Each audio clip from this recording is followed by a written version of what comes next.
Un esprit oriental dans un corps occidental, Christophe Maillard est ceinture noire 2e dan de Yichuan, un art martial chinois dérivé du Kung-Fu. Grâce à ses nombreux voyages en Chine, Christophe est le prof idéal pour enseigner cette discipline et faire tomber ces stéréotypes occidentaux.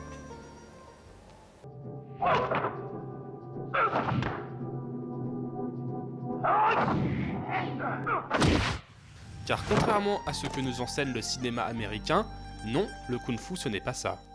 Ce qui est marrant, c'est que c'est pas forcément se défendre uniquement contre les agressions externes, ça peut être aussi se défendre contre les agressions internes. Et toute la partie santé, défense contre le stress, certaines maladies classiques, etc., finalement ça fait partie du kung-fu.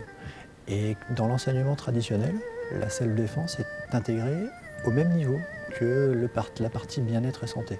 C'est vraiment les deux faces, un peu comme le yin et le yang. Un troisième aspect qui est important et qui vient se rajouter quasiment seul, au-dessus de ces deux-là, c'est vraiment la partie développement personnel. On apprend à développer certaines qualités, à être un peu plus serein, mieux, plus philosophe, etc. Yao Gongzun fut le grand maître de la seconde génération de la discipline. C'est chez son successeur Quy Ruibin que Christophe se rend chaque été en quête de perfection. Le grand combat du français, transmettre dans les règles de l'art. On démarre par des mouvements quasiment immobiles, ce qui peut paraître un peu bizarre, mais on travaille dans la sensation, l'influx nerveux, etc.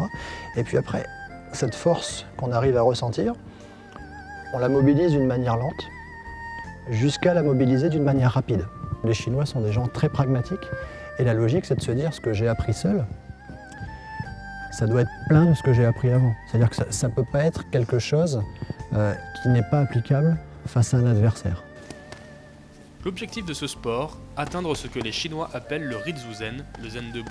Un accomplissement personnel et intellectuel qu'on ne trouve pas dans les livres, un moyen pour Christophe de véhiculer en France la véritable philosophie chinoise.